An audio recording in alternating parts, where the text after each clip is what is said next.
ریاست تلنگانہ اور ملک و قوم کی ہمہ جہتی ترقی کے علاوہ امن و امان کے قیام اور فرقہ پرستی کے خاتمے اور فرقہ وارانہ ہم آہنگی کے فروغ کے لیے ملک کے دیگر ریاستوں میں بھارت راشٹر سمیتی کا وجود و استحکام ناگزیر ہے۔ 9 سالہ دور حکومت میں نریندر مودی نے ملک کی معیشت کو ناقابل تلافی نقصان پہنچا کر عوام پر بوجھ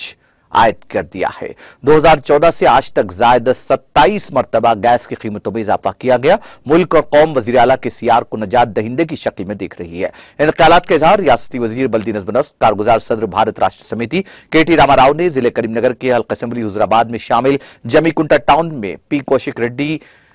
رکن قانون ساز کونسل کی زیر صدارت منعقدہ عظیم جلسے عام سے خطاب کرتے ہوئے کیا۔ انہوں نے سابق وزیر اور رکن اسمبلی حضورآباد ای راجندر پر شدید تنقید کرتے ہوئے کہا کہ گزشتہ سال منعقدہ انتخابات میں انہوں نے غلط بیانی اور جھوٹ کے ذریعے مقامی عوام کو گمراہ کرتے ہوئے ووٹ حاصل کیے اور کامیاب ہو کر 1 سال میں 1 روپے کے ترقیاتی کام انجام نہیں دیے۔ وزیر اعلیٰ کے سیار ریاست تلنگانہ کی طرز پر ملک بھر میں زراعت کو فروغ دینے اور کسانوں کو خوشحال بنانے، تعلیم اور روزگار کے مواقع میں وسعت پیدا کرنے کے لیے اپنا ایک خصوصی ویژن رکھتے ہیں، جس کے لیے BRS پارٹی کو تلنگانہ کی سرحدیں عبور کرتے ہوئے دوسری ریاستوں سے بھی مقابلہ اور کامیابی حاصل کرنا ہوگا۔ مرکز کی غیر ذمہ دارانہ پالیسیوں اور نریندر مودی کے غلط فیصلوں کے باعث ملک کا ہر شہری مقروض اور معاشی طور پر پسماندہ ہو گیا ہے۔ KTR نے پرجوش انداز میں ادعا کیا کہ بھارتیہ جنتا پارٹی اور مرکزی حکومت سے محض ایک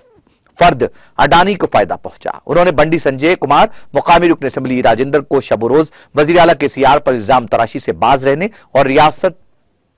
اور حلقہ حضورآباد کی ترقی کے لیے مرکزی حکومت سے رقومات مختص کرانے کا چیلنج کیا اور کہا کہ ڈبل انجن کا دعویٰ جھوٹا اور ریاست کے عوام کو دھوکہ دہی کے مترادف ہے۔ KTR نے جلسے عام جس میں زائد 70,000 افراد جس میں پردہ پوش مسلم خواتین کی کثیر تعداد شامل تھی، خطاب کرتے ہوئے حضورآباد حلقے کے مختلف مہیلا گروپس کے لیے 100 کروڑ روپے منظور کرنے اور جمی کنٹا ٹاؤن کے ڈگری کالج گراؤنڈ میں اسپورٹس اسٹیڈیم کی تعمیر کے لیے 100 کروڑ روپے منظور کرنے کا اعلان کیا اور آنے والے انتخابات میں BRS کے امیدوار کو بھاری اکثریت سے کامیاب بنانے کی اپیل کی۔ ریاستی وزراء دیاکر راؤ، گنگولا کملاکر نے خطاب کرتے ہوئے بنڈی سنجے کمار، صدر BJP اور رکن پارلیمنٹ کریم نگر کو چیلنج کیا کہ وہ قومی سطح پر مرکزی حکومت میں بہبود کے پسماندہ طبقات کے لیے نئی وزارت قائم کرنے کا وزیر اعظم نریندر مودی سے اعلان کرائیں اور جاریہ پارلیمنٹ سیشن کے دوران قومی بہبود پسماندہ طبقات کی وزارت تشکیل دے۔ اگر بنڈی سنجے کمار اور ای راجندر اس میں کامیاب ہو کر مرکزی حکومت میں بہبودی پسماندہ طبقات کی نئی وزارت تشکیل دیتے ہیں تو اپنے ہاتھوں میں موجود سونے کے زیورات کا